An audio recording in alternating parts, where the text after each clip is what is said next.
Yes. Today is lip 238. And so we have a lot in the class, because I think this is one of the longest we've been away. We were gone for 3 weeks. That's a lot of content. Trying to think of, We weren't on vacation, so we actually have Yes. content from different challenges and plenty of content to teach. But we were actually thinking about sharing, if you were at the 3-part series that Greg taught the last 3 weeks, we did not see the last class, but we did actually watch the first 2 classes. So we wanted to kind of cover some of the highlights, the things that we took away. yeah, right? like, I mean, we have like maybe, I have like 16 pages of notes just in the 2 classes that Greg taught. Yeah. And then the third one, we still have to watch. And so I had some recap slides we could pull up. Yeah. As we even have some discussion. And then the title for this class you put is Strategies to Recover from Setbacks. And this is something that I think is happening for people much more than they may realize. One of the key skills in the 21st century that people talk about is adaptability. The idea of adaptability means that you have to know how to recover faster when things don't work out.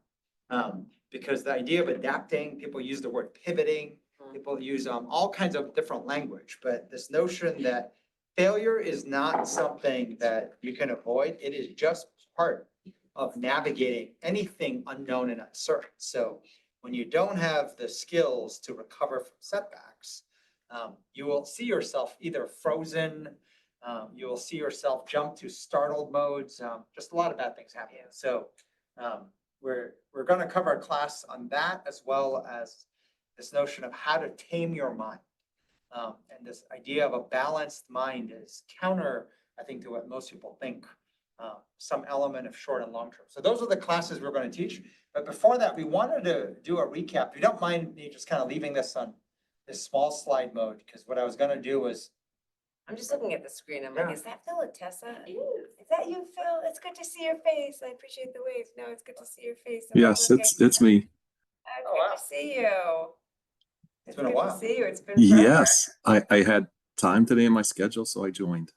oh, I love it. For the community Love who doesn't know Phil's in education in Ohio, right? it. Yes. Phil's in education in Ohio. Yes. Yes. So welcome. There's some Thank serious you. challenges in there. Not like there's not serious challenges everywhere right now, but in education. So no, it's good to have you.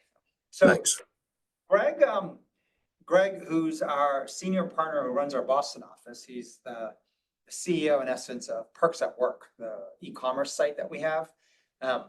So the 3 weeks Megan and I were out, we had him teach a 3-part series on sort of how he has leveled up. And we had dinner with our team last night in New York saying the best thing about what has happened in Greg and the fundamental change that happened is he's proof that, wait, it's learnable. And this is a learnable skill that can be mastered in a finite amount of time.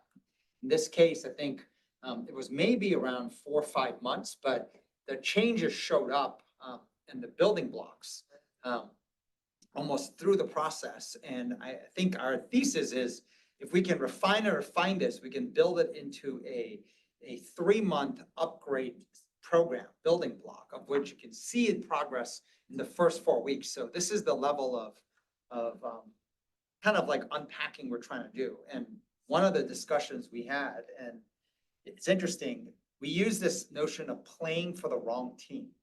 And one way to think of that is we tend to be too defense oriented. We're running around with lists of things that we're worried about. And it's like an if-then statement against those worries. So we're just kind of cycling just defense. And why you're playing for the wrong team is we need to shift 80% of our mind share towards offense.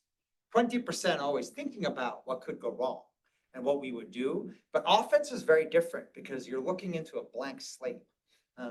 One of the terms people talk a lot about is agency, right? The need to be the difference maker, the change maker for you to drive. And it's not driving somebody else's strategy, somebody else's decision, but you're playing for the wrong team if you're not applying 80% of your mind share towards offense. almost on a consistent basis. And I think what happens in the entire world is we're all playing for the wrong team. Yeah.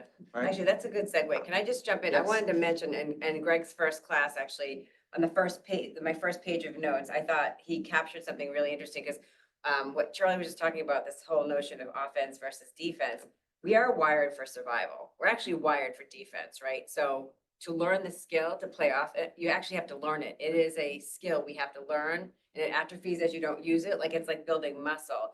And so I was just gonna, what was interesting is Greg said in his first class, he said, I've worked at this, and this is all about upgrading his skills, right? Of innovating and creating and all the offense work Charlie's talking about. He said, I've worked at it and it's felt frustrating despite all the tools at Next Jump. Right? And I feel like it's just a reminder of, like, this is very hard, right? Like, this is really hard work because we are not wired for it, but it is learnable. And I love when he said, I took a lesson from lip number 209, all around resilience. And it was this notion of hope. And I think, when you're frustrated and you're down, you're like, can I do this? Like, is this a skill I can actually learn? And you start to feel like maybe I can't, or maybe I don't want to, or maybe I don't need it, or whatever the kind of, and I guess in that class, Charlie had said, use examples from the past to build up your confidence, like stack your earned confidence, like remind yourself of the things that you did that got you where you are. And he said, but how do I stack earned confidence when I don't have too many? And then this is what I loved. He said, but you know what? It's like riding a bike. I can't stack more things. I can't even come up with them until I have to build them. I have to earn the ability to, ride the bike, right? And whatever that work you're trying to figure out is, if you replace it with like learning to ride a bike, it reminded me of that notion of like being a beginner. We don't, as the more senior we are, the more experience we have, we do not want to reset and say, I'm a beginner. But all these skills, as the world is evolving and AI and all the things we're going to talk about, like, you actually need to learn to be a beginner again. You have to learn to reset and say, I don't know this. And I don't have to feel shame about it. I don't have to feel bad about it. I haven't learned this yet. It's like saying, I haven't learned to ride the bike yet. What kind of bike? It's a different bike. Now you learn to ride that bike. But I love how you said, I have to get in the arena. And then you said the grace to know I won't be good at it in the beginning. I won't be good at it in the beginning. It's like, you're not going to be good at it. I think what's fascinating is this, there's a lot of discussion. Some of you may have seen the news. I've heard that big tech companies from 2023 to 2024. So the data obviously for this year is going to be even worse. They dropped hiring, especially junior hiring, by like 24%. The amount of white collar jobs that are available to college graduates are dropping at such a fast rate. And so there's this dilemma of like, they are less valuable because all that grunt work they tend to do, analytical work and PowerPoint and research and whatnot, is all being done using AI faster. And so they're saying we need people with more experience, but then what does a college kid do? How do I gain experience? Right, that's Right? actually a And good so there's a point. notion of like, what do you do when the workforce is stuck, unable to gain experience? Yeah, And yet, what I like that this topic is touching on is that I think even up to individuals who are 60, 70 years old, the world has been wired that even they are beginners when it comes to this topic. This topic of actually my own agency. It sounds Yeah, insane it does, that, yeah. like, wait a sec, like, if I have experience, of course I would have agency. Not the way the entire world has been wired, starting with every part of formal education, right. moving into every aspect of company cultures, org structures. Everything is built for you to actually follow somebody else's agency. And the few people who have agency are the 1-2%, sometimes even 1 or 2 people at the very top driving the agency, the strategy, the decision-making of what the entire organization is going to do.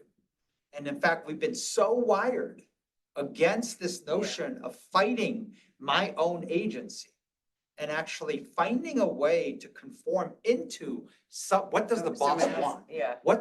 How do I kiss up, sound smart, and feed into the boss's strategy?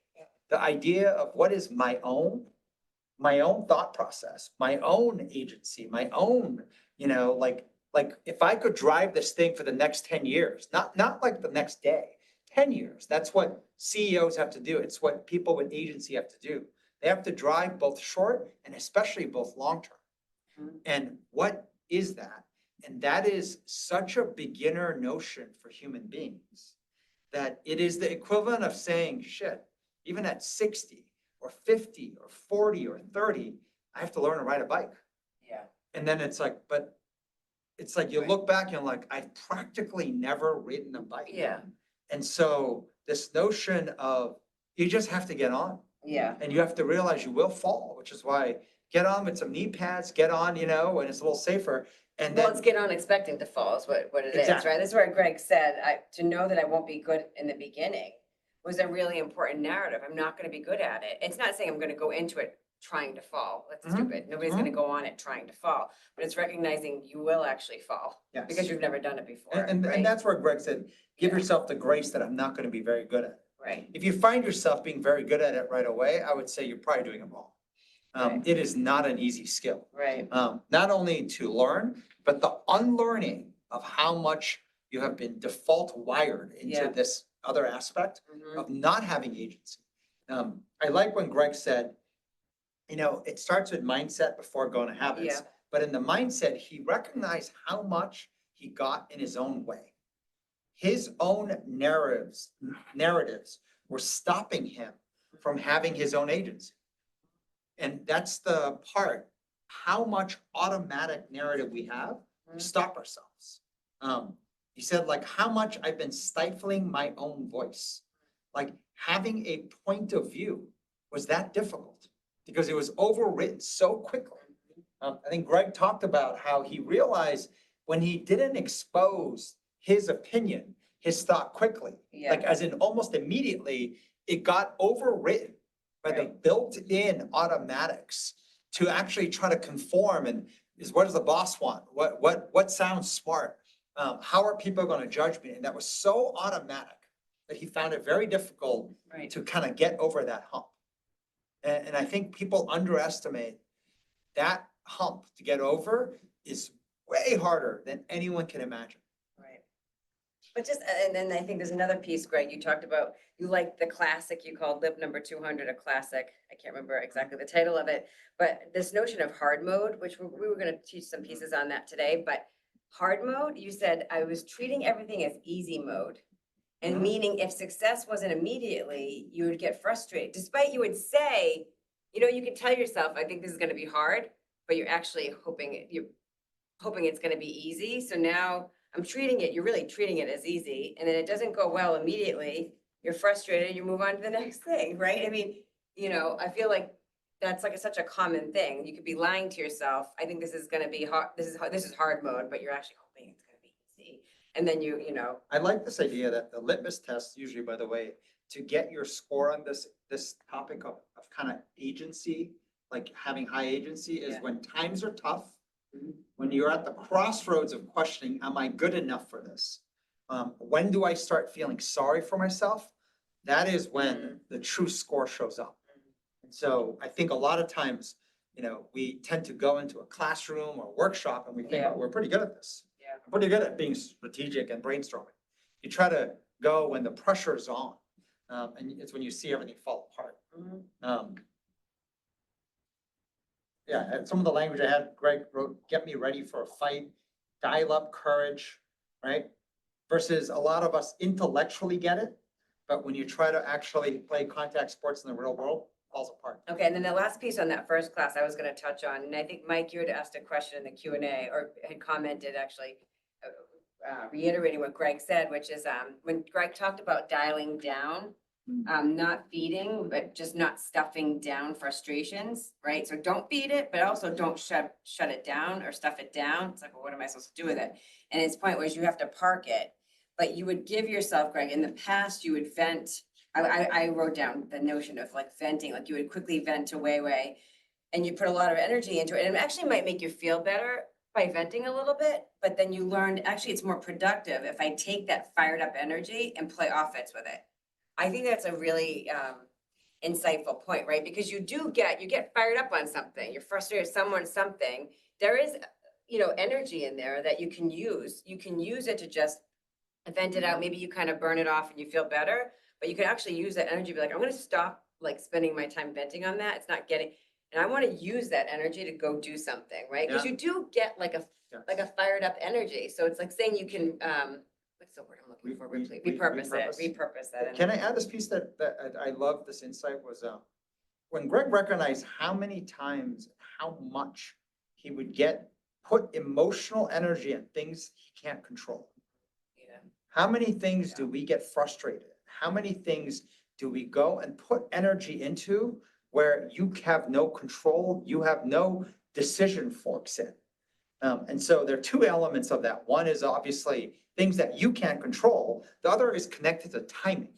Because something's so far out, there's no decision to be made. There's no action to be taken now.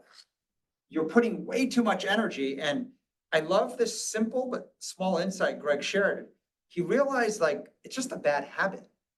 You know, when you start to realize it's just in your automatic, it's just a bad habit when you do it.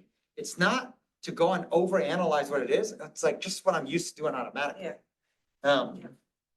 There was a piece that Greg had that I like, it's this notion of once you start to find your own voice, your own opinion, your own point of view, then comes the second part of exposing it to other people effectively. Yeah. Now, the key word here is effective. At first, like you may have horrible handwriting. You may talk too fast. One of the harder skills, and I think we need to teach a class of this more and more, is around information hierarchy. A lot of people do not have the reps in organizing the information. So as a result of it, it literally is just a throw up. And the other person on the other side cannot follow. As a result of it, they can't give you a good reaction. Right. They can't give you good feedback. And so in the process, you're practically still just talking to yourself. Right. The benefit. That's why you don't get a reaction, Right. because nobody knows what you're saying. And so the ability to organize information, it is something that takes a lot of reps. Yeah. And so there are elements, Greg saw the benefits and importance of certain hygiene, handwriting, writing, in capital letters or using different colors, using calendars to be able to see, time, which is it's hard to kind of picture time and space when it comes to decision forks. But information hierarchy is the one piece that we didn't talk enough about. So there'll be a class, I think we're gonna put more time into that. I have one more too. Go ahead. First class. I wrote down Mario asked a question. At first I was like, who's Mario? It's Big Papa. But I like how he asked Greg, you had talked about your competitive side. I'm working on this myself. Why is the competitive Greg a bad thing? I think he was asking you, and you had said basically, because Greg's very competitive in sports, right? So he talked about this, but you would get frustrated at the score too early and then blame team and act like a sore loser and at very inappropriate times and at inappropriate people. And I saw that, I was like, things resonate. I'm like, I have my, I call it hothead, right? I can get very, whether it's the Italian or whatever it is, I don't know what it is, but I could get very fired up. And it's a bad habit. Maybe dealing with But, Italian. maybe it has nothing to do with Italian, it's just my narrative. But it's like the spicy side, but I can actually use it for good. Just like Greg's like super competitive side can be used for good, but it has a dark side. Mhm. And so I feel there's like something about being able to wield the power of like his competitive spirit is really good. It is It's what makes just- him and alive. It's what makes Greg alive. Yes.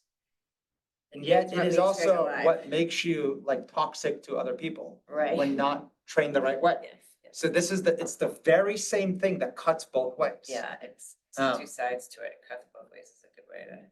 Yeah, and can I add to that? Like, I like this, but it's kind of one last piece I was gonna add was, it was in the second lip class, he was talking about, being wrong is fine, being stagnant is not. And that to me is a true learning mindset. When you go into growth mindset, learning mindset, being wrong is fine versus being stagnant is not. And I'll touch on some pieces where we are wired psychologically to prefer being stagnant over being wrong. Daniel Kahneman sort of popularized this whole notion. The loss aversion. And like there's a video that you're talking about kind of this idea of loss aversion, right? And when we usually look at things that have a lot of uncertainty, what we tend to do is visualize nightmares, right? All the things that can go wrong. Uncertainty, generally speaking, is a very scary thing for most of us. And the only places where uncertainty is good is when you truly feel safe. They say, like, when you look at comedians, the reason why comedy can be funny, it's actually a surprise when they tell you the punchline, but it's because you know you're safe. Like when you watch a movie, Yeah. like despite, like, you don't want the, surprise endings and whatnot, like we enjoy it because we know we're safe. We're sitting on our couch. Safe. But Yeah. when you're reading the news, right? When you're like, what the hell's happening? I see smoke somewhere. That uncertainty is vastly different. You know you may not be safe. And the way our mind runs, when you think you may not be safe, as in you can start to assume it's going to be bad, your mind just goes crazy. And as a result of it, stagnation, freezing is actually how we are wired psychologically. So to go against that wiring of staying still, of stagnating, versus this complete different mindset saying the only way I learn in uncertainty is to take an action. Go and make a mistake. Making a mistake is better than staying still. And that is a very difficult skill to train. Greg, do you want to, go ahead and yeah, because we're talking about you. Why don't you, and then I know Laura had a question too. Maybe we'll go back to that. And go ahead, Greg, and then maybe we can take Laura's question or thought.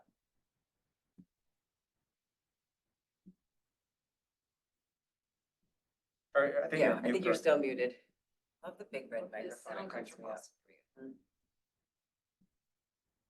Still Nope, muted. not yet. Still muted, but I do want to hear Good. this comment. Can you guys hear me? Now we Okay, hear you. good. Yeah, I appreciate the the lens back. But yeah, I was just kind of just reiterating, I think that last point you were making of the competitiveness of me. It's I think it's been one of the hardest parts of my own journey with it, to connect it, especially at work, because I feel like I've had it come out repeatedly in ways that are inappropriate. So I just think for a long time, I think I told myself to turn that off. And when I'd feel it, I was almost scared of it coming out. So I think that journey of being able to like connect it with who I am, and that it's what, I like to be, and it makes me feel alive, but also just and I'm still learning, but to see the forks where I can, it goes into energy that's placed to the things I can't control. So this was Yeah. not planned, but like this next thing here, I thought was awesome. Oh, yeah. And this is connected to this. There's a psychologist I was talking about how our brain doesn't react. It's always predicting. And decision-making, by the way, is a skill that's very connected to your predictions of the future outlook. When you're making a prediction of what's going to happen, that is what makes us decide. When we think the prediction is danger, we tend to freeze. When we think, oh my God, that's going to be easy, we'll go and do that. Like prediction is what drives decision-making. And yet prediction is connected to how you remember the past. Meaning if you are repeating a bad memory over and over again, it's impacting your prediction. And so it's in this example, the hardest part of Greg's journey is his competitive spirit, but he has repeated for himself how it went wrong at work. And the more you repeated it, the problem is it didn't happen 6 times. It happened 600 times. And when something in your mind got repeated and got magnified 600 times versus 6, it's affecting your prediction of what happens next. And so you can imagine why it's so scary of what might Yeah. come out is because Greg's prediction is actually Yeah. like, it's actually an incorrect prediction. But is the exercise to go back and look at those 6 times and realize it wasn't 600 to actually go see it was 6, is it like a diligence you have to go do and figure out like? No, so what- so what- like, what- so what are you some of supposed to it, do? some of it, yes. Yeah. But I think the problem is when our mind's running automatic, it's happening Yeah. so fast, so many times, and you don't even realize how many times it's happening. Right, That, like, the first part, I think, is exposing it. So, like, right. the best way to operate is if you're able to work with close teams, and as you're literally thinking, you're Yeah. exposing your thinking real time. Right, And so they get to say, are you doing that again? yeah, But what happens is the minute someone usually gets critical on you, we tend to not want the criticism, so we proactively now won't share that. right. And then you Right. know you're supposed to do the opposite. But it's counting to the 559th time now, as opposed to, And so, Yeah, so the yeah, first part yeah. is it's hard to get the stuff exposed. yeah, But exposure is the way when you start to realize, wait, that's what's happening. Yeah. But I think the hard part to see is that you can't just think your way out of this. You have to also act. And that's the whole get on the bike. yeah, Meaning you have to realize that in Greg's case, his competitive spirit, he is not Greg. He's not alive. He is unable to tap into the very human skill that he brings until he taps that energy. right, That of the competitive Yeah. spirit is what he called it for him. yeah, Until he taps it, until he actually sees it go wrong, forgive yeah, himself yeah. for how bad it is, but then try again and try again until you refine it. All exposed. Versus most people want to do this all solo in hiding. Like, right. you can't effectively, I mean, yes, there are ways. I'm not gonna say it's impossible. There are ways to go solo into a cave, medicate, go on these journeys, self-reflection. It absolutely does happen. But what we've seen is active, like meditation, active contact sport with at least one other human being makes 100, 1,000x, 10,000x more effective impact than trying to solve this stuff alone. We actually need the help of other human beings much more than we realize, because it's very difficult for you to see your own blind spot. And when it's a bad habit, it's so automatic, you don't even see just the sheer volume of ways that you're distorting past memories. And as a result of it, you're actually making inaccurate predictions.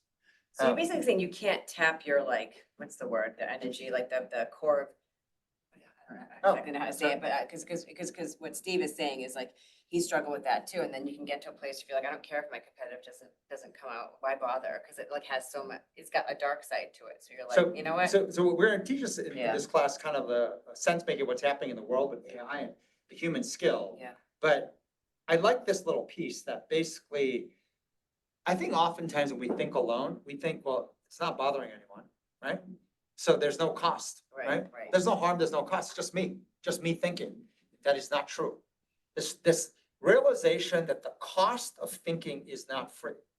That when you ruminate and when you repeat and overanalyze a point, Yeah, and especially when the point is not accurate, you end up actually spiraling out of control. It ends up hesitation, squirreling, it delays your decision-making, which then drops our self-trust, increases our anxiety, and it shows in the science that it blocks our intuitive thinking. yeah, And we're gonna touch this notion of intuitive thinking, where it is the part when Greg said he had to learn to trust himself. He had to learn to trust, what do I want to do? What am I feeling? I mean, it sounds kind of crazy yeah, that the very thing that we're born with as children, when we have a lot of intuition, a lot of like what I'm thinking, what I'm feeling, what I want, we lose it. We're literally It's like trained out of entire us. Yeah, machine it's of training out. schooling and work is built to make you lose that and pick up instead what the boss wants, what the teacher wants. And so this notion of someone else's agency was actually how the world was wired for the industrial age. And so we block our own intuition and we lose it. We literally lose it, and we don't even recognize how we lose it. I had a couple other things, but maybe this is too much, right? Yes? No? I can't, Okay. no, I don't know, Laura, what did you have something? Oh, Laura? I was You just go. commenting on like the hard mode thing, because I think in order to like get started on something, you like narrate that it's easy. You'll say things like, oh, it's not rocket science. So like Yeah, let's just start it. But then immediately you're like, it's harder than I this is thought. harder than I thought. And then you're kind of having that expectations Oh. mismatch. Yeah. But then you're like, well, if it was so easy, I'd be like doing it already. It just Right, starts getting right. like kind of like messed up, but it's like to Right. get started. I think sometimes we like try to lower the bar, Yeah, but then you end up There's like a creating part- that trap for yourself. right. Jumping a little bit Yeah. because, Do it. I Let's feel, based on what's coming up, I feel it's better than, yes. Go should ahead. I do this real quick? Answer the Laura's question with this, yeah. Is this gonna kind With of this? answer? Yeah, no, Yeah, I do think it. it's gonna Yeah, answer it. yeah. So I apologize for the messy handwriting, but this is kind of what we were mapping out in the last 3 weeks. This is really The first notion is a balanced mind is a tame mind. A balance is having a negative and a positive. Is not negative, negative, is not positive, positive. And you'll see when it's negative, negative, you're just scanning for danger. You just basically shut down your own intuition. And it's a very bad place to be. But when it's positive, positive, we're not alert. And so I'll explain this in different ways, but you put that little diagram you've seen before, V1, V2 versus VX in the kind of middle. Maybe you haven't, it's okay. But think of, if I could split the page in half, the left side is short-term, the right side is long-term. And so this notion of the correct balanced mind, which is a tame mind, is actually having opposites. Positive and negative from short-term to long-term, or negative to positive, short-term to long-term. Make sense? No? So like meaning, like, and this was a discussion we had, is interesting. When is there a time where your future outlook is negative? That you should, to be balanced, be positive in the present. And one example. I think I had asked Charlie, is there ever a time, because I'm much more negative, right? Is there ever a time for it to be appropriate for me to look into the future and feel really down, like Mhm. really low? Doom and the end is Yes. near. And there- And your point was, and so you Yes. struggle with that for like a day where, and like, I remember we came back from some bathroom break or something and you were like, I actually figured it out. I know Yes. when you should have a negative outlook. Go Yes, ahead. so Just teeing you up. if you have terminal illness, you know that like the end End is is weeks near. away, like it's very soon. Like you can't change that. Yeah, And actually trying to have a positive outlook is kind of bullshit. right, You know it, and everyone else around you will know it, so it'll make it more difficult. right. Accepting the end is coming. That's a future outlook that's negative. But here's what's hard now, to be balanced. You know how hard it is to be positive in the present when you know That's the the outcome. future is negative. The hard skill. The at hard that point- skill in that situation is to be grateful for the life you've had, to spend time with your loved ones, to go through and talk about all the amazing things that you've done in your life. Like that's the harder thing to do when you know you're gonna die. That is a much harder Versus skill. imagine a person who's like pissed off they're gonna die all It's like, around what and does that do? whatnot. But- I mean, it just not only is bad for them, but it's bad for everyone else around them. That's a toxic individual that is now just spreading toxicity to everybody else. When they know the end is near Yeah. and they're grateful and they're putting the energy to do that, not only is that hard, Yeah, that is balance. That's That is a balance. tame mind. which is like, that's like such a crazy example because it makes sense to me that that would be the harder thing to do. And But yet, that would yet be- I'm picking like a big thing like life. No, I know. But there are Yeah. times where your child might be playing in a sports game. You know they're not gonna win. Right. They're just way too far behind. Yeah, Like to know Yeah. that they will not win. But to then spend time yeah, and think about maybe the lessons, the learnings, the value of even like what has been accomplished.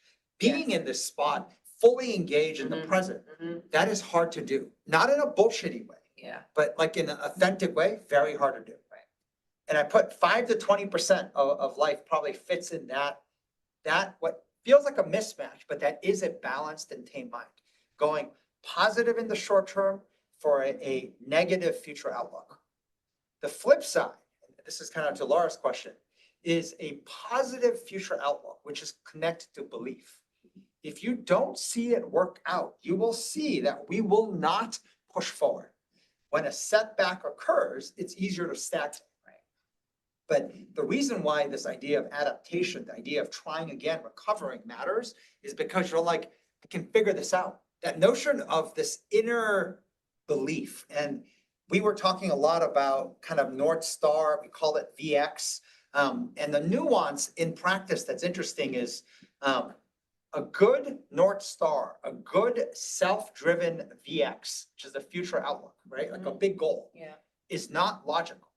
The first phase, and this is an error that we had, is not being able to logically articulate what it is. It is actually a gut North Star. I want you to think about fire in the belly. you see people who are just driving to something, you don't even know what, but they have a fire in the belly. That is how it starts. And over time, you can explain it logically. And people say, wow, I love your goal. I love your mission. I love what you're pursuing in life. But to recognize that's not what shows up first. It first is intuitive gut, fire in the belly type of VX. And so, which is why it's hard to describe. Yeah. But that positive future outlook is what keeps us going after something meaningful, something big. But here's the flip side now. This is what, when Yeah. Laura's like, well, I Yeah. say that, oh, it's going to be easy. That's where it goes wrong. If you have a positive, you're actually thinking it's going to be easy. It's going to work out and it's pretty easy. That's preparing for easy mode versus the reality of most things when you're going after something big is it's very hard. And the reason why the negative short-term outlook or the negative short-term Yeah. is it requires you to be alert in the details because it is very hard. Right. And so I put this here of kind of how it goes wrong. When you have positive and positive, you're actually getting your mind prepared for easy. And this is what Greg had talked about. He would, in the past, easy mode would lead him to be frustrated because he was expecting it to be easier, despite he might have out loud said, you know, I think I'm prepared. This is going to be difficult. But he was truly thinking, I think this is going to be easier. And then boom, you hit a road bump and now you feel frustrated. People who are constantly frustrated. And I know some of you out there, you're just frustrated a lot. Or if you asked, you know, people around you, your family, your coworkers, like, tell me something about them. They're constantly frustrated. It means that they prepared for the thing to be easier, right? Their expectation and their prediction is it should have been easy or should have been easier. Yeah. And when it turns out not being easy, you see they get frustrated. The flip side is if it's negative, right? It's what I call insane mode. Insane mode just leads to fear. You're scanning for danger, and what the research shows is your intuition shuts down. Yeah. So literally, you're taking the very best of your human brain, Yeah, your brain. and you're literally just kind of dumping it out. It's like running without an engine. So the notion of these two things, and I think we had covered this in the earlier lip class we taught. Peter Thiel had talked about the notion that extreme optimism and extreme pessimism are actually both the same. It leads to the same outcome of being mentally lazy. There's nothing to do. When you're extremely pessimistic, there's nothing to do. If you're extremely optimistic, there's nothing you need to do. They end up in the same place. So basically the right way, right? Like the productive way is you have to have faith that you will prevail. This is back to Stockdale, right? We talked about faith that we will prevail. I will succeed. I will win. I will live, whatever the faith. Balance with the reality of this is going to be difficult. And I think sometimes those opposing, I've watched Charlie do this. I can hear him narrate a very positive future, but then like the very next minute, I'll feel almost like not paranoid or kind of, but like really alert to the point where it can sometimes make me nervous. Like, I'm like, I just heard you talk about this, but then in the short term, the alertness, right? But it's really, it's not worry. I've translated it to, you sound really, you know, you believe, you feel faith, you feel good, but then on the kind of the short term in the work, it can feel really like you're worried. And that's why I've translated, you sound, we'll say worry is bad. No, but when is there, what's good worry then? Because what he's doing is what I would consider good worry. It's alert. So what does that mean? Like, what is good worry versus bad worry? You know, bad worry is, as we were talking about, this topic is like so meaty to me. But that's where I feel there's a distinction between, I'm like, wait, which one are you? Are you optimistic or are you like planning for doom? Yes. You know, sometimes I struggle with that. And this is where this idea of a tame, balanced mind. There's a part where bad worry is worrying about stuff you can't do anything about. Right. And in fact, oftentimes people who are very good at making things happen, right? Like making progress in unknown and difficult situations and navigating like things into winning.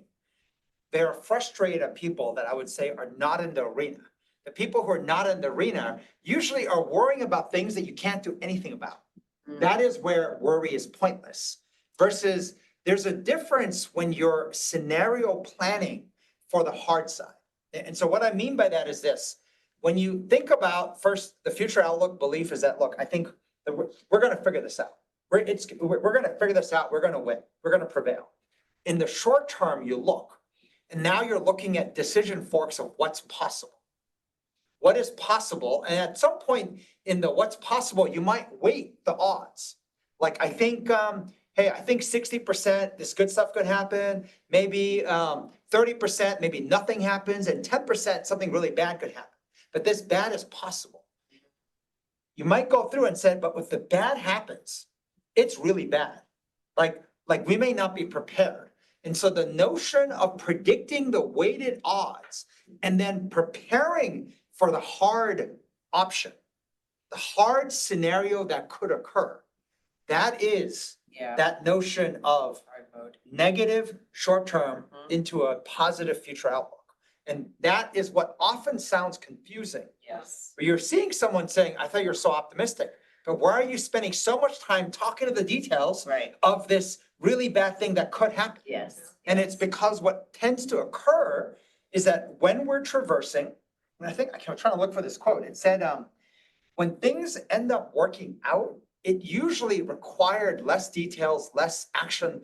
It didn't require a lot from us. But when something doesn't work out, the level of decision-making and speed and reaction time is incredibly important. So when you're caught off guard, when something doesn't happen, you will see, because we didn't prepare and think ahead of time, we can't recover from that. Right. We often can't recover. So as a result of it, in the very moment where you need to make decisions, Yeah. like You're- really fast You're under flat-footed. pressure, Yeah. you can't, you freeze. Yeah. And that is hard mode preparation. That's what makes That me is lose. looking at the scenarios. You might only say, there's only a 10% chance of this happening, so should I prepare for it or not? Mhm, mhm. It's saying the 60% chance, if it happened, it'll be fairly easy. If that happened, then what do I have to do? Not a lot. Maybe just take in the win. If nothing happens, okay, nothing happens. But if this bad thing happens, like, what would Yeah. I wish I would have thought about, Yeah. planned ahead, so when it happens, I'm quick to react. So you'll see that those who are best in this Stockdale paradox, this ability to navigate this, have this belief they can win, they can work out, but in the short term, they're puzzling on the hard mode.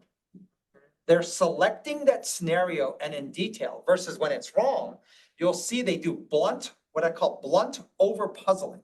They overthink one thing too much. There isn't a lot of nuance and detail, or there's schizo puzzling. They're all over the place.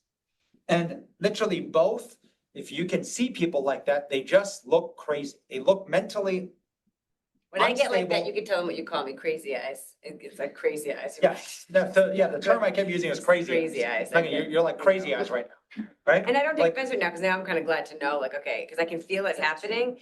And I feel like it's like, I'll feel like alive. I'm like, I've got ideas, I've got whatever, but it starts to feel like, whoa, now I'm not even sure what percentage weight I would put on that outcome. I'm puzzling for that outcome, this outcome, that outcome.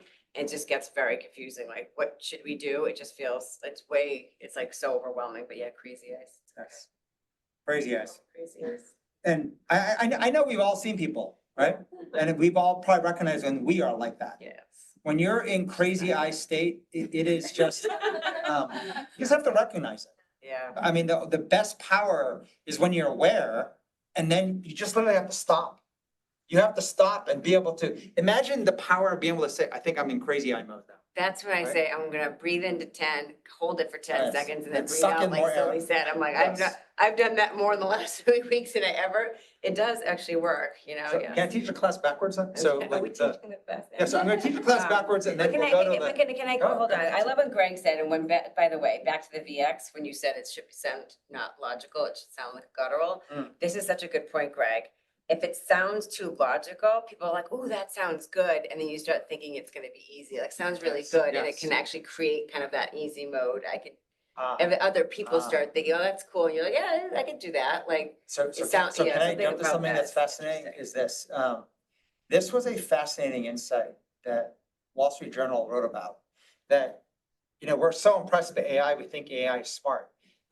The reality is AI is actually barely thinking. What AI has done is it's simulating intelligence. It's just learned an abnormal amount, rules of thumb. So what is a litmus test for us in many different ways as human beings, it's just aggregated a ton of that. So everything you're prompting and seeing, you're like, oh, that sounds right. That sounds intelligent. Yeah.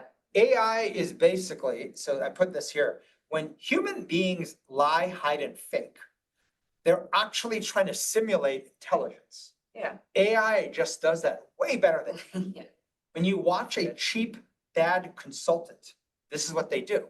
They simulate intelligence. Mhm. They try to go into what's your objective? Let's reverse engineer backwards plan, throw some business jargon bingo at you, and then try to sound smart. Yeah.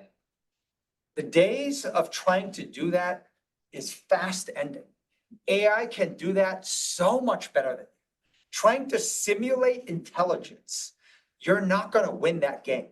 And so to recognize, and this is what we were talking about, this is the crux of Daniel Kahneman's work. It was splitting the fact that our brain operates in two different ways. It's called system one, which is intuition, versus system two, rational thinking. I think Daniel Kahneman passed away, he got a Nobel Prize last year sometime. And on one hand, he was brilliant for showing there are two parts of the brain. I think the biggest disservice he did was he put this work behind the times. He passed away before AI took off. And his insight that system one is so unpredictable that you have to learn to stop getting emotional, chalk that stuff away, and invest instead in rational thinking.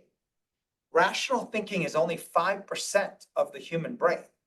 And so that 5%, what he wasn't around for is AI is replacing at such a fast pace that you can't keep up and win that game. Right. The game of system two, if that is what you have mastered, which is, by the way, what schools teach us, it is no longer a useful skill. So the need to shed that, Yeah. the need to let go of all the simulating intelligence skills that we've mastered and built, and actually now learning, as in to ride a bike on the left side, this intuition, this instinct. This is the unique human skill. I created this slide here, so I'm jumping around a little bit. This is literally the summary of Daniel Kahneman's work. But to me, the fault in his work is that he's categorized intuition as faulty. And it's not inaccurate that it's faulty, but it missed the point. And maybe he didn't even mean for this, that You can it's train it. trainable. The best decision-making skills, the best decision makers under pressure actually have honed their intuition. The worst decision makers they don't even apply intuition, or they only apply it so sporadically, it's just faulty. And so system one, fast intuitive thinking, is what AI is not replacing. This is the new human skill. And what schooling, workplaces so far have given A's for, giving promotions for, has been those who have better system two, deliberate reasoning. And so if you're analytical and good at reasoning, you got promoted, Yeah. you got an A. That is what AI is replacing at such a fast pace. And so to recognize that we have to take a growth mindset on intuition. Right now, we tend to believe a fixed mindset on intuition. Either you have it or you don't, right? And most people think, well, my intuition's faulty, it's bad. So I don't trust my own sense, my own intuition. Yeah, guys? sure. This was cool. This is a tweet, and this is from a few weeks back. I said this, Charlie had sent me this tweet in my comment, but it said the gut and brain are deeply connected through the vagus nerve, and gut feelings often reflect subconscious pattern recognition. When we override that inner signal, we're not being more rational, we're ignoring data our body has already picked up.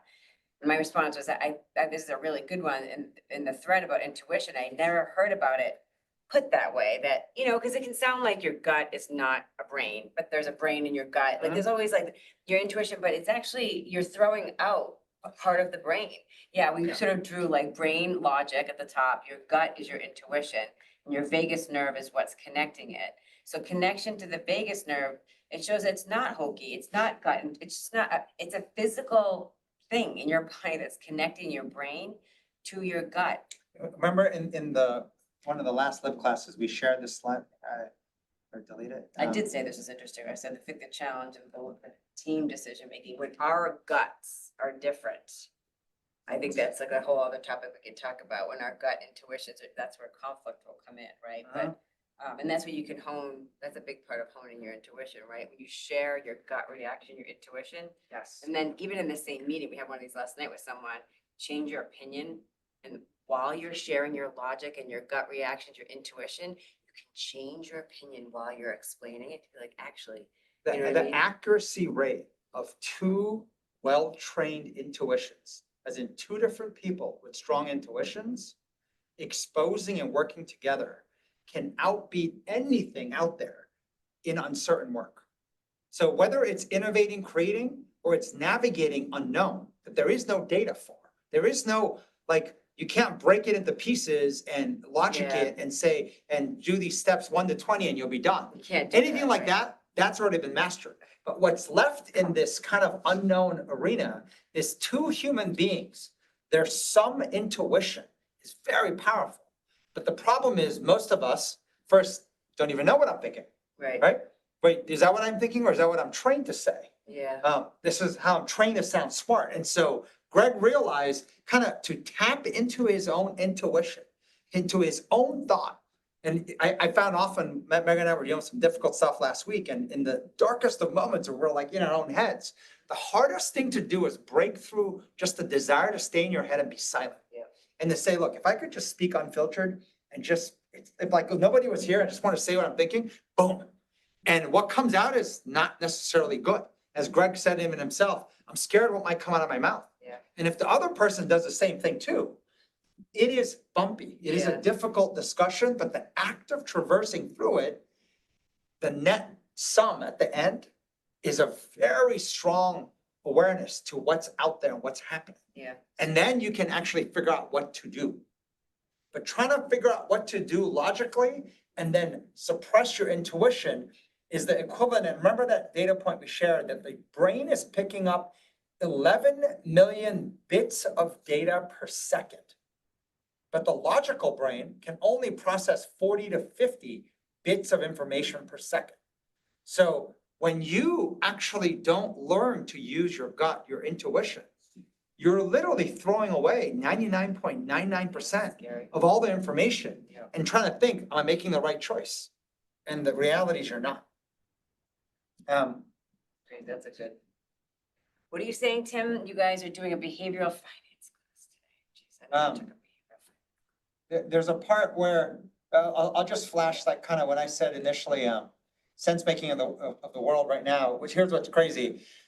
This was just this week, the CEO of Goldman Sachs saying now an S1 is when companies go public. You know, teams of people for multiple weeks, sometimes like 3 months, will be drafting these massive documents. 95% of that document now is done by AI. So the ability to need people just dropped dramatically, even for, you know, finance firms. McKinsey, this was from this week. In 100 years, they have not had a layoff of this size. 10% of their staff being laid off, saying it's over for MBA consultants or whatnot. One of the top AI companies, Anthropic CEO, saying basically AI is going to wipe out half of entry-level white-collar jobs. There's a whole little video clip about kind of the fear of mass layoffs due to AI have reached the mainstream media. Once this fear has reached the people, there's no turning back. It started. You can do all you want to ignore the news, but you're going to see it's not just the news. It's going to be people you know, friends you know, people that are directly connected to you, unable to either get a job or hold on to a job, and that's happening very fast. And so there is a spiraling impact, and people are like, I think there was a senior partner at this top law firm. They hired the head of AI from Google working at their firm now and asked them, so what do I do with my kids, right? What should they learn? And his instant reaction was be a plumber. Well, the bottom of the tweet here, good luck doing that. Manual labor will be replaced just as quickly by robots, autonomous vehicles, and automation. There will be no jobs that basically, if you can map out the steps of doing a job, that job is gone. And it's happening so fast, it's here and hitting harder. And for those of you who are like, well, we had this before when the internet came and whatnot, I promise you, we have not faced something like this, because in history, we showed every 100 years, the entire system of how the human being runs. Yeah. School Like to we work. said, over the long run, it will work. Somehow, the society has an amazing way to adapt, right? Over the long run, over the next 50 to 100 years, it will adapt. It's just there's a window.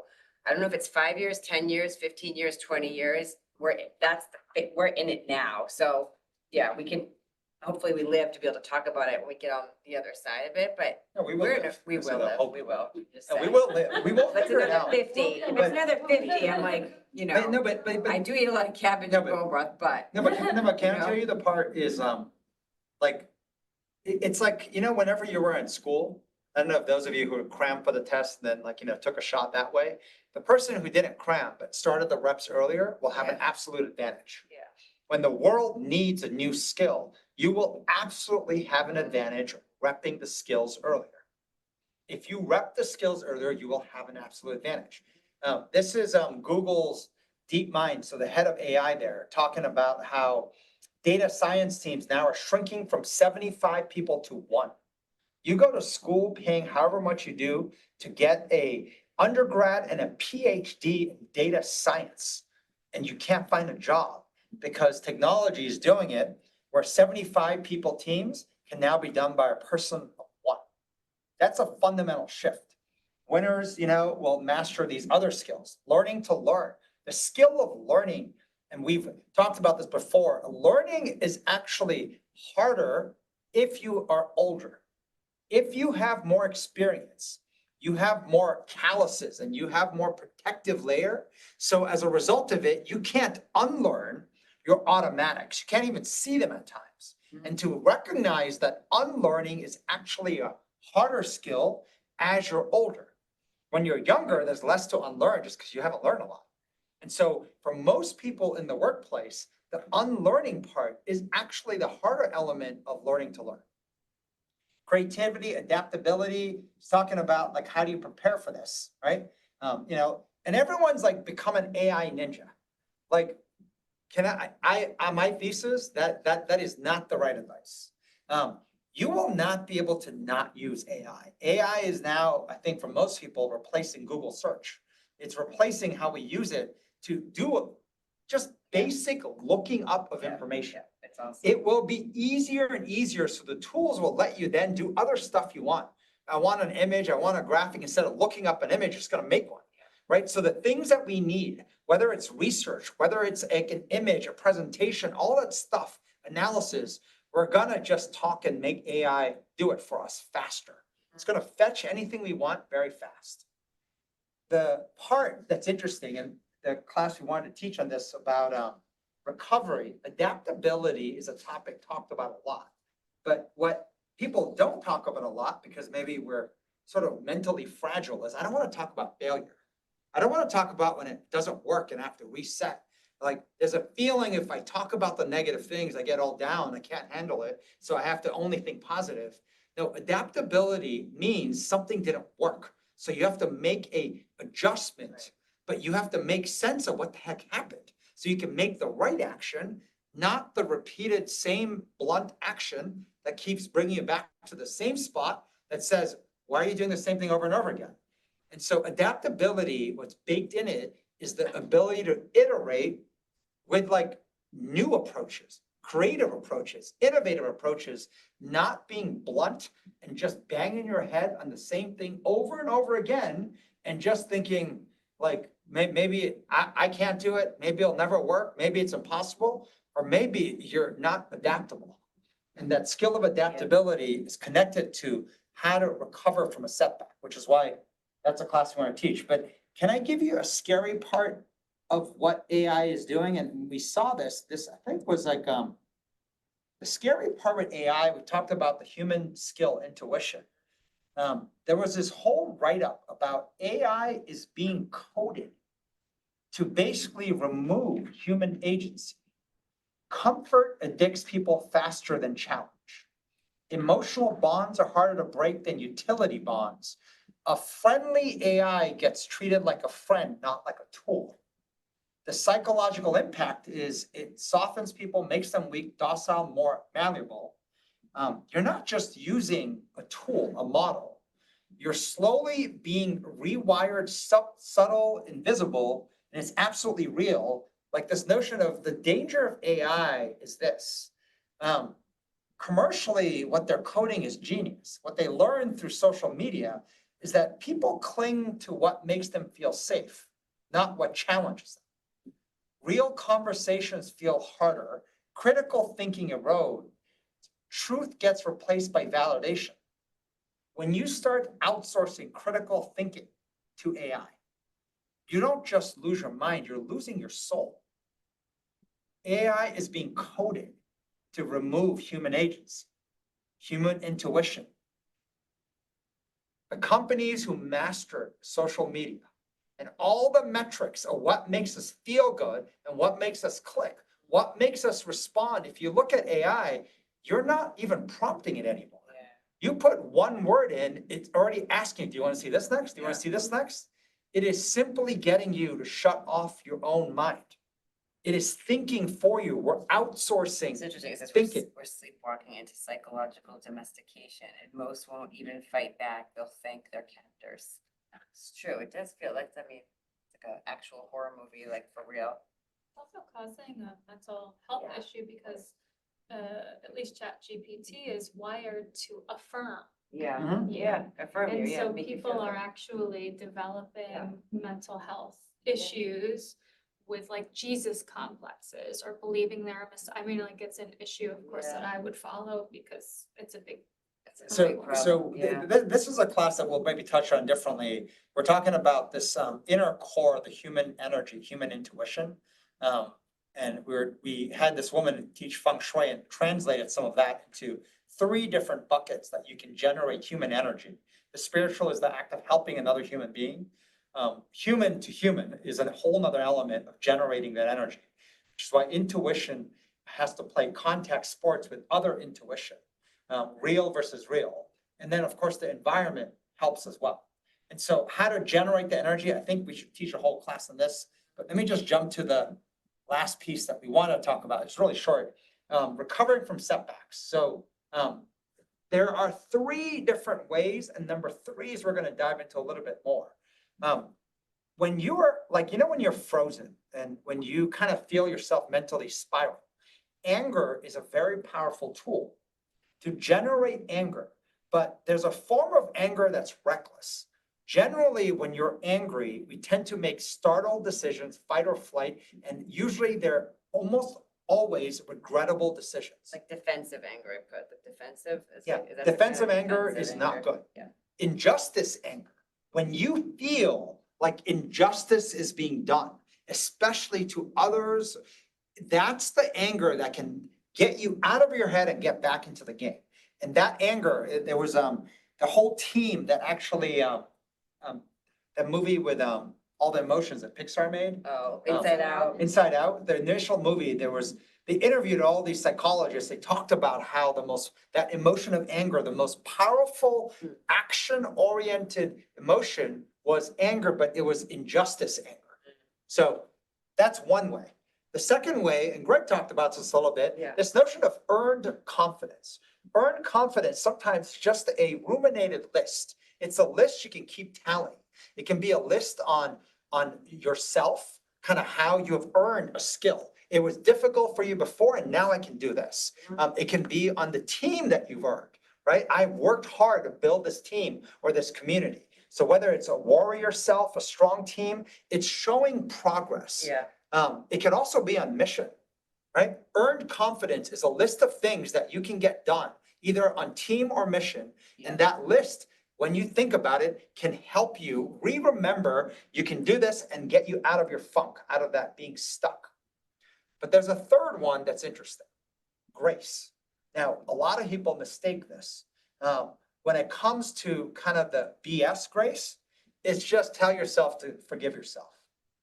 That does not work more than once, right? When you kind of do the, just forgive yourself, it's going to work once and it won't work. The reality of what grace is done properly is you have to actually sense make what happened. And sense make what happened and realize that, so here, I have this in the next stage, that might help more. You're forgiving yourself because you didn't have enough information to take action. You couldn't have known. Oftentimes we think, oh, well, I kind of knew, but did you know enough to take action? The right type of grace, the right type of forgiving yourself is to recognize, wait, I had an inkling, I had a sense, but not enough to take action. And so that to me is around accurate sense making. The exercise of it is much harder than people realize. We often have to pull a calendar. Yeah. We often have to map out by the day, Because right? it's easy to just be What like, I knew happened? this, I knew this, I knew it, I knew it. Did you actually know? Because if you knew and you didn't take action, why are you forgiving yourself if you actually knew? The reality is, we look back, we actually didn't have enough information. We didn't know enough to take an action, or we would have taken the action. And, We and didn't know so, enough. but the reality I'm saying is when you map it out, you have to map out, Monday, this happened. Yeah. What's the new information that entered on Monday? Then you're like, if I had that information, then I'll take action. And you might realize, wait, maybe now is the time to take that action. But prior to Monday, I wouldn't have had enough information to change something. Right. A lot of times we are not forgiving ourselves and recognizing that information that showed up Monday, or maybe that showed up Wednesday, we didn't have. And when you're able to map that out, which is accurate sense making, you start to recognize, wait a sec, I couldn't have known. This notion that Megan wrote at the bottom here, she wrote this slide here. Yeah. You couldn't have known. This notion of there's rarely any oh my gods and mistakes. The lesson learned is when you start to map the information flow that came to you, you can actually see, although I had a hunch on a lot of stuff, but there wasn't enough information for me to go and do something about it. But as of this date, there was. And now is the time when you realize that to start to think of what to do. I don't know if that makes sense. I think about, by the way, yeah. we wrote. You might have to think of something big, well, whatever, we have a bunch of things that we won't talk about, but like, one of the examples when we were talking about this, I was like, I always, you know what, there's things like when you have like regret of things you didn't do in the past, or I knew it and I didn't do anything, I have that a lot with like, say, Brendan and his school situation, like, and I always beat myself up, I'm like, God, I knew it, God, like I should have taken him out of that school sooner, I knew he was struggling, I knew it, I knew that wasn't the right place for him, I knew it, and I've done that to myself, I knew it, why didn't I, whatever, didn't actually know enough to take action. I have to like forgive, like I didn't know enough to take action, or I would have taken the action. And so I actually didn't fully know it, like, but, like I'll go back and look at what were the narratives I was telling myself, like, so I actually didn't know enough, not then. I would have done something. So there's like big ones like that, And I find often it's hard to say, what did I know and should I have taken action? But instead, oftentimes when you're feeling the worst, you can literally look only days back. That's true, yeah. You just have to sometimes map out only like 5 to 10 days. And you can map out by the day. Is there something like a new piece of information that showed up? And by what day, morning, evening, like you map it out. And when you look at that in your face, you're like, wait, that's a lot of new information. That information I did not have before. So now that I see this is new information I have, now you can start to focus on what do I do? Now, oftentimes, because we don't do these exercises, we don't even know new information showed up. We just kind of Right. like, everything just blurs in together. Well, that's the idea. When we taught SA now, situational awareness, situational assessment now, like as in today, as in it changes, right? But you Mhm. have to be aware of things that are changing, which is all tied to awareness. And if you're not using your brain because you're shoving down intuition and all of that, shutting down intuition, all the different reasons, then you can't actually see that something has changed. So, new so information. like, I'll give you an example. There's a whole thread, of course, I think it was Google that released their new video, like creation. Is it VO3 or something? Is that what it's called? There's some new Yeah. video editing thing. And there's a part where on one hand, we can all see this is where it was going, right? The ability to create like video at a level where you cannot almost distinguish the difference between was it actually recorded or was it like all fake? Mhm. Like we knew it was going there, but even in that instance, until it actually happens, Yeah. we didn't know how we would feel after the fact. And so sometimes people are like, oh, I should have done something because I knew. Maybe, but sometimes when you see it, you're like, shit, that's way better than I thought. Or maybe, and at that juncture, when something Mhm. happens, Mhm. you have to say, what day did that release? What do I look at now? Now is the Yeah. time actually to action. Instead, what we tend to do is we start to feel bad, we spiral. I feel like, I should have done it sooner. I knew. The reality is oftentimes we didn't know. This is probably too big of Not an enough. example. I didn't Okay. watch it, but my husband was saying there's some documentary or something on Netflix about capturing Osama bin Laden and the whole 9 years. And it actually talked about how we worked with the CIA, so I remember hearing them talk about this, how they actually, apparently there was data that said something was gonna happen, like that there was gonna be like something major that was gonna happen. Like they kind of knew a terrorist attack was coming. Mhm. And so, and the CIA had a really hard time with the fact that they felt they had intelligence and they didn't do anything. So a lot of them spiraled in mental health and really, I mean, if you felt like you knew something was gonna happen and then you see two buildings that kill thousands of people, like, Mhm. I saw that coming, or you imagine saying, I knew it, I knew something bad was gonna happen, like how horrible, right? So like I can imagine and then obviously that's when they started hiring more and doing all the vigilance. It's almost like they needed to have something like atrocious like that happen to then build an action and do all these things that are now protecting the country and security and all of that. But like, I would imagine they would have, I have no idea, right? I just know we spoke to the head of HR there. It was like, that was a huge, it just wiped out, talk about the mental health. Like I knew, I feel like I knew, I had intelligence, we knew something. And to then not action, they obviously didn't know it enough, or they would have, right? But they must have struggled, like how do they? Well, so, this thing here at the very bottom, decision fork analysis, we spend a lot of time talking about, and to me, the best decision makers under pressure, they're masters of decision fork analysis. They will go through, and they will go through first by going through the predictions, the percentage odds of something happening. And remember, that is based on your best guess of information now. Right. And then based on that, they prepare, usually sometimes on the smaller percentage odds, but if it happened, we'd be caught flat-footed. So they prepare things of that sort. They go through what's in my control and whatnot. But the hardest part of decision fork analysis is timing. When it happens.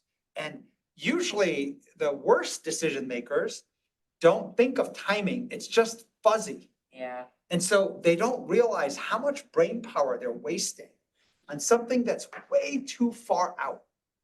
There are too many things that have to happen before that happens, 100 variables that will move before that happens, and yet all their time is spent on what to do if that happens 100 decisions out.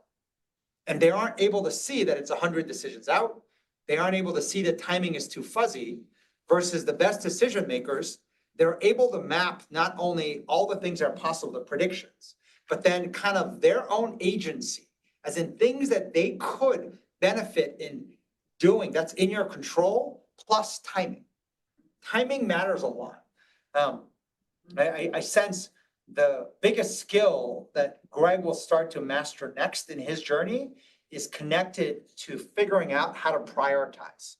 And the single biggest thing on prioritization is how to say no and rapidly say no. So even in decision fork analysis, you're able to actually even say no. My mind share won't go into that because that's too far out. I might have like a placeholder, but I want to put my mind share into things that are in the decision set right now Yeah. and try to affect the things coming up as opposed to affect things that are way too far out. That's what he's doing the now versus later. Now versus later. I mean, so these frameworks that initially Greg picked up, they're very effective and we're trying to break down the building blocks. Now versus later, the 1 month, the 1 week, 1 month, the 3 month, those are all good frameworks. But once you start to run off the frameworks, it's like having bikes with the training wheels. Yeah. You're literally popping the training wheels off and now you're going without the structure of just that. Right. But every now and then when you're lost, you will go back to the structure. And you can almost feel like a day by day, right? Your decision fork analysis is on what you can do today, tomorrow, this week, right? I mean, that's kind of what it sounds like. It's Like I always you think know, there's a massive advantage to someone who's prepared. Because a lot of things take time. It takes time to iterate. This notion of using human intuition and then iterating and iterating, it takes time. Versus a lot of people think, oh, well, why didn't I just get the first version correct? I'm like, that comes usually from someone who's not in the arena. Someone who doesn't understand Yeah. that it takes iteration, it takes time. And even though you're taking the best shot, you just don't know if you're going to get it right until you do. All right. Take questions or thoughts? Faster than ever. Kind of jumped around. I like the jumping around. If you guys didn't, I did. But yeah, we spent a lot of yeah. time on grounding yourself in decision fork analysis. There's a lot that we spend there. We spent a lot of time in this notion of the hardest thing is to know how to use your mind effectively, which basically is saying, recognizing that 99% ways that it will literally just go into rat's hole and just like the toxic mind is actually much easier to do. The toxic minds are just, it's lazier, easier. We're wired to go in that direction, right? We're wired to Make a conserve horror, energy. no, Yeah. we're wired to make a horror movie out of everything that we don't understand. And then take things that didn't work before, repeat it to the point of distorting what my prediction is into the future. And then because it's so scary, stagnating and doing nothing, right? Or doing nothing different. Just thinking about the idea of grace, because when I first saw grace, I'm like, oh my God, grace is so hard to do. Because usually when I need to give myself grace is when I'm in the worst headspace and like not wanting to look back and reflect and I'm spiraling and I'm like Yeah. the whole I should have known versus like to genuinely give myself grace. Yeah. I have to let go of my ego. I have to be able to actually like look back at the mistakes and like Yeah. almost more objectively than Yeah. what the mindset I am actually Like the very thing currently you in. need But- is what feels the hardest to do. So, In that but can I tell moment. you, so I put the emphasis on the yellow box for a reason. I feel the way people get stuck is doing exactly what you just described. I need to forgive myself. Like, I'm like, no, this isn't about forgiving yourself. This is giving you a tool to go and accurately sense make, looking back within days, right? Is there new information that showed up that I did not know? And you have to actually put in the hard work of understanding that think about the 11 million bits of data per second. There's data points that matter that you didn't see until recently. And so when you're able to do that exercise, you can then look and say, okay, did I have enough information to make a decision before I knew all this? But you have to do the exercise of mapping out the data points that showed up recently. And oftentimes when we're feeling at our worst, it's because like you're just kind of like mashing everything together in one time frame and then feeling shitty. Which is why you have to almost like, it's like a tangled knot. You have to pull it apart. And you have to actually do the work of by day, what happened. And you have to try to map out the critical new pieces of information that showed up. It's like taking what feels very fuzzy in your head, mashed together and actually trying to like lay it out so you can see it. So to me, Yeah. grace to me is more parallel to this yellow box. Not that I gotta forgive myself. You talk to someone, you're being too hard on yourself. To me, that's all bogus. That shit does not work and it makes you feel shittier except for maybe one time. Like, I was gonna say, I think that being in the space of I don't know, when you land at that place and you're feeling upset, it is painful. Like being in I don't know and like discovering you've made a mess of things or it didn't go well and that you miss things along the way. And then you're in that painful place of I didn't know and I fucked up and whatever it is, whether it's personal or professional, right? I feel like, Charlie, what you're saying is that looking at the steps and looking at the information that you did know and that you didn't know is sort of the balm to the pain of that. So that in going back and tracking that, really seeing, oh, wow, I really didn't see this. I really didn't know. That's kind of the antidote to the pain of the failure, right? And that's the grace part of it. And there's It's a lot of okay to stuff feel that- the pain, it's just not okay to stay in it because you apply the antidote of the information that you missed and you didn't have, right? And then you kind of go Yeah, forward. but remember, a lot of times, like the data accumulates. Right. You have to look at the cumulative nature of information. Sometimes you're like, oh, I knew that person sucked that presentation. Why did I have them present? But you didn't quite know because you only saw it once. But when you see it for the third time, you'll be like, oh, wait, now I know. So when you map it out, you might realize, wait, this is the third time now. And so it's not that you didn't have an inkling the first time you saw it. The second time, you'll be like, maybe they had a bad day. The third time, you're like, you know what? Now I know. And so that mapping of that is what will help you say, wait, I keep giving them the mic and having them keep speaking. But like when you map it out, you realize, oh, the third time gave you that tipping point data point. Like, and that work does matter.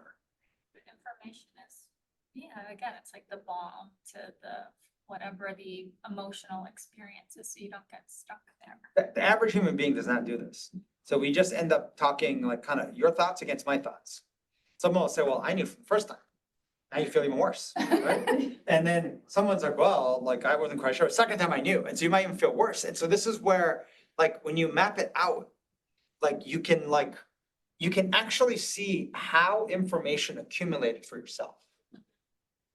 And once again, people have different experiences at different comfort levels. Some people can see something twice and then say, that's enough, I can make the change. Some people will see it 12 times and still think that's not enough, I have to give them one more chance. And so like, there's a part where you can actually learn to action faster on patterns, the more experience you learn. The less you've done this, you don't even see the pattern, it just sees as one data point, just a lump. So this act of mapping out sense making kind of does matter. And you can map out not only what you've seen on an individual, on a product, but also what's happening in the market. There's like new headlines that occurred, and that wasn't until, McKinsey just laid off people this week, right? Goldman Sachs made that statement for the CEO this week. That's different than before, right? Other questions or thoughts? You can unmute as well. Can you go back to, you're talking about Greg's competitive spirit and kind of unleashing it? Yeah. And how that related to like his intuitive thinking? I guess I didn't quite, maybe it's a great question, but is the, like, I'm just like not as competitive as Greg.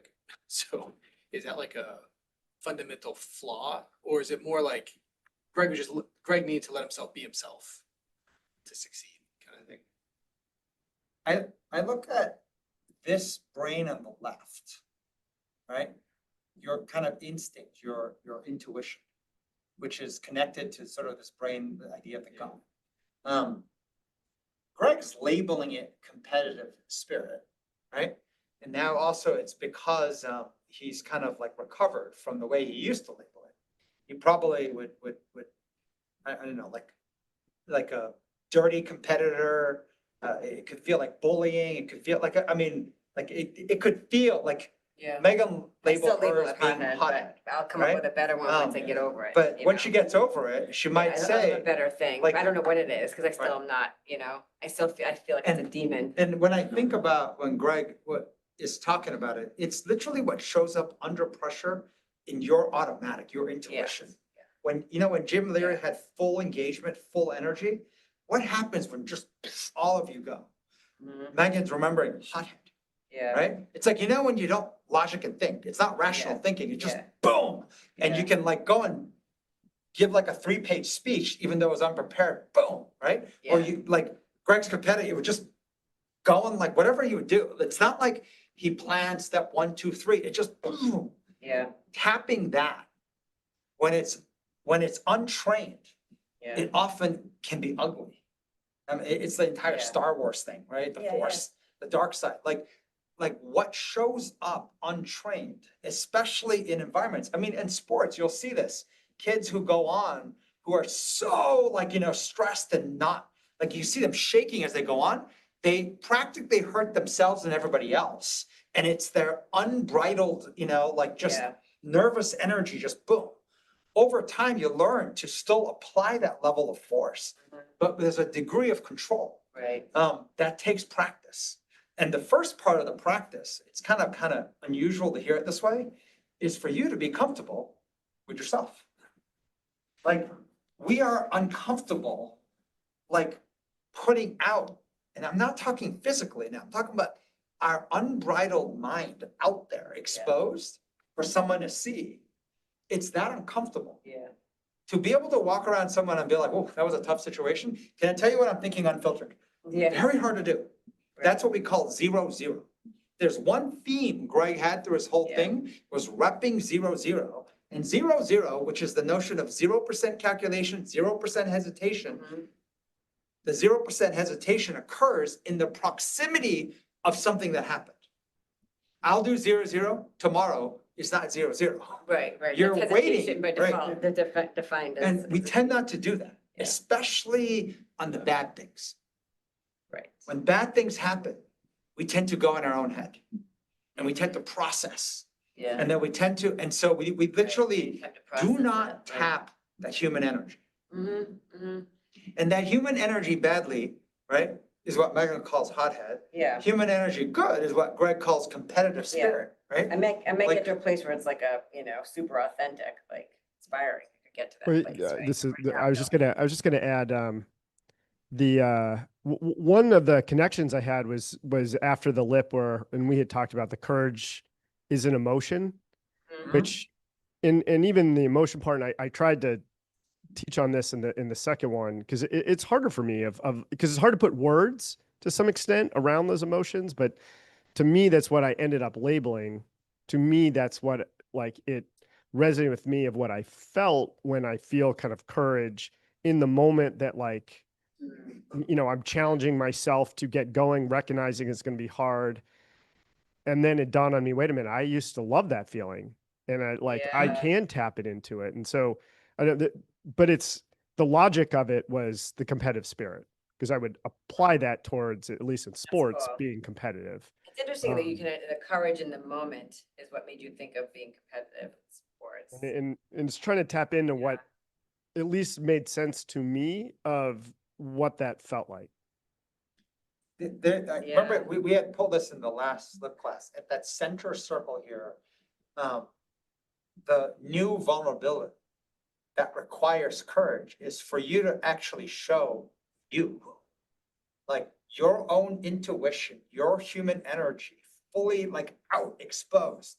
Like that's actually harder to do in a world that's recording everything you say and do Yeah, and spreading it rapidly, and you're being judged with a gazillion algorithms now, including AI, of what you're supposed to say and supposed to do, all rules of thumb. yeah, I feel like, So that notion of simulating what you're supposed to do, simulating intelligence is so baked into how we operate, you can't actually tap into what you're thinking.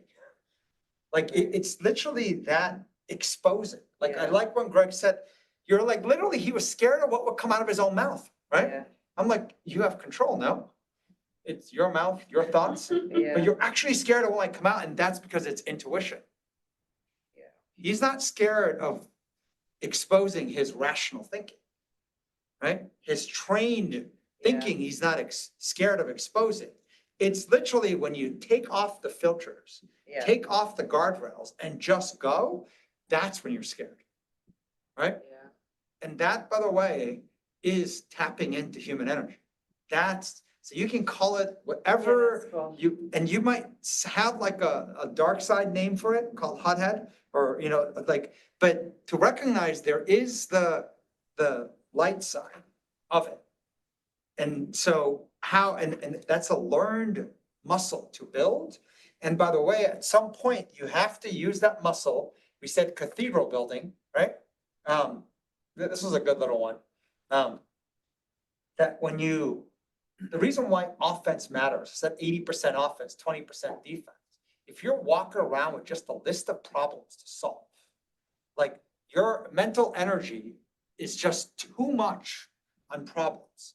You need to have like something to go do, meaningful, purposeful, big, difficult. That target of having that Yeah, big mission is literally what your human energy, your brain power starts to wrap around. yeah. It's actually the only way to quiet the noise inside.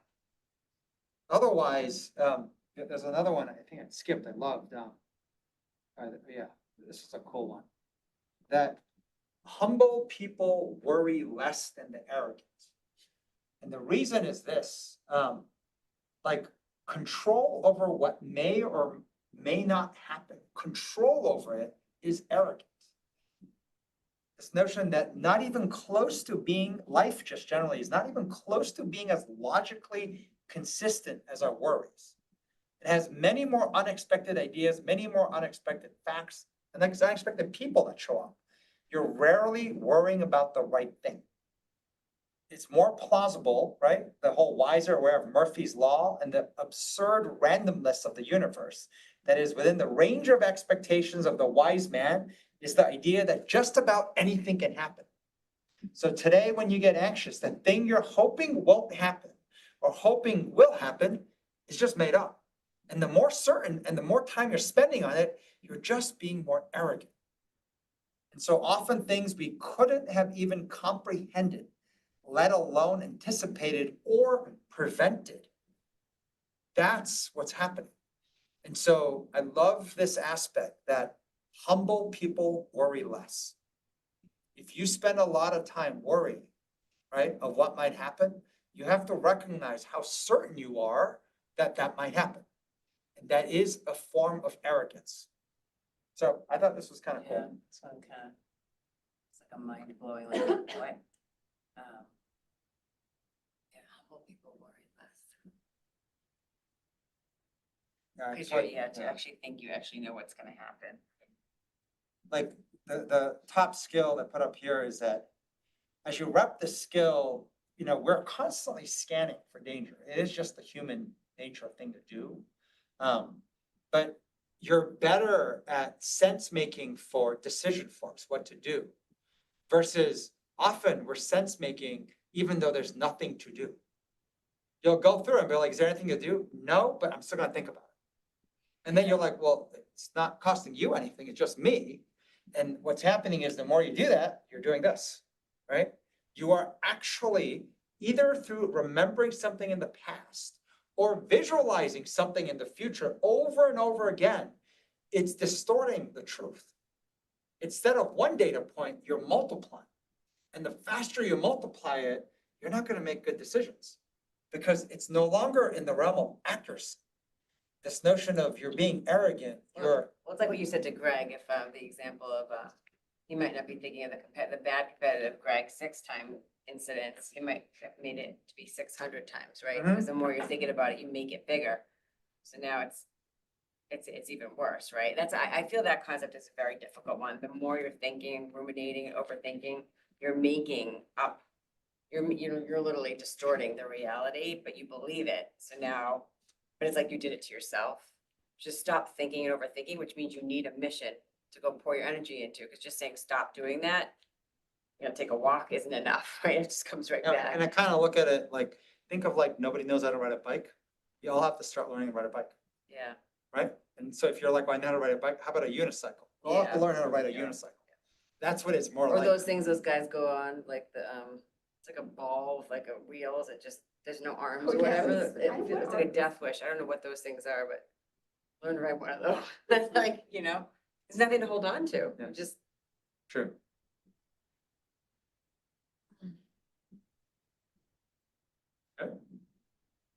right. We have to Yeah. watch Greg's, Last class. last class. But there is something where I was explaining, and maybe Kevin, even for you guys in London too. I sense the whole world's a little hungry for what is there to do. Meaning like children, like new hires, even existing hires, what am I supposed to learn? What am I supposed to do? Everyone knows there's massive danger. And this is where it is not the same as internet. Like this is like literally 10,000 times the impact of just the internet. Yeah. From the Paul Grahams to everyone else, it's like, it's changing materially the entire infrastructure of how the machine of the world is set up for human beings. And so everyone is trying to better understand, what does this mean for what we're supposed to do? And saying, go play with ChatGPT ain't the solution. There is a human skill, and I love going way back, Glenn Gaffney from the CIA, who built the cybersecurity unit, he shared with us what he learned through all his investments.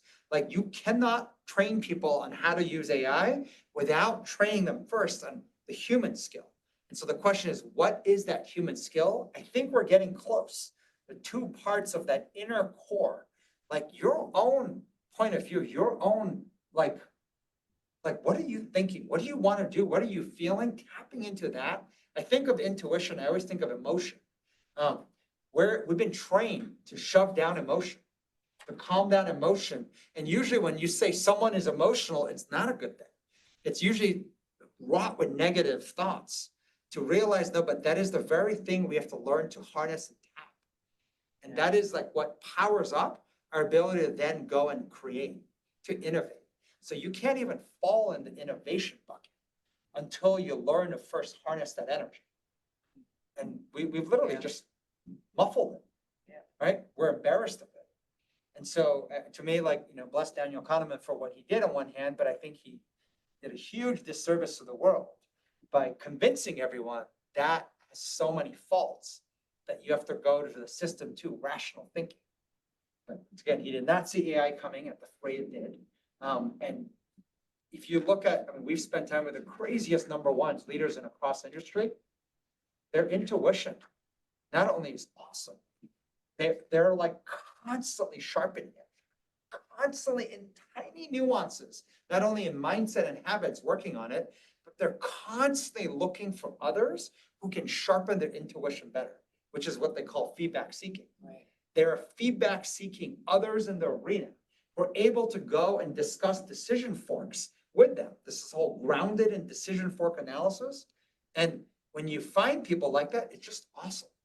Because you'll see the speed that they can like make sense of stuff. You're like, there's nothing to do now. Yeah. And you're watching them, you're like, oh my God, Yeah.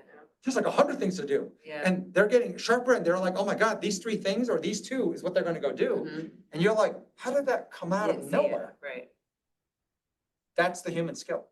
So, and I feel like companies and individuals are looking for it everywhere. And like, if you have kids in college right now, like, I'm like, oh God, they're gonna go into a really rough window. If you have kids that are gonna go into college, like this, something has to be fixed. And so I feel like we're hovering around the target bit. Yeah. But between Kevin and Krista and Kwong in the UK, or our team here in New York, we're trying to get them to help kind of lay this out so we can like almost get group think and group problem solving on the problem and understanding it, as well as Solving ways it, to yeah. start to solve it. So we Yeah. can put the building blocks together for the human skill. How do we take what Kahneman thought faulty? No, it's trainable, and train this. So, all right, we were very excited seeing kind of what Greg did. Mhm. And said, like, we need to like find a way to bottle this thing and build the building blocks. So if he took 4 months or 5 months, we're like, we can do it faster. We can show progress in 4 weeks. We just need to put the pieces together. So Yeah. Build some momentum. very It's cool. close. It's All right. awesome. Thanks, Greg, for teaching, teaching yeah. all those weeks. It is not, like you said, it's not easy, and we appreciate you doing that, so. All right, guys, we'll see you. Next week is a test kitchen, Yes. so we won't be teaching, but we'll learn something from Chef Danny, and then we'll resume this topic when we get back the week Yes. after. All Cool. right. All right.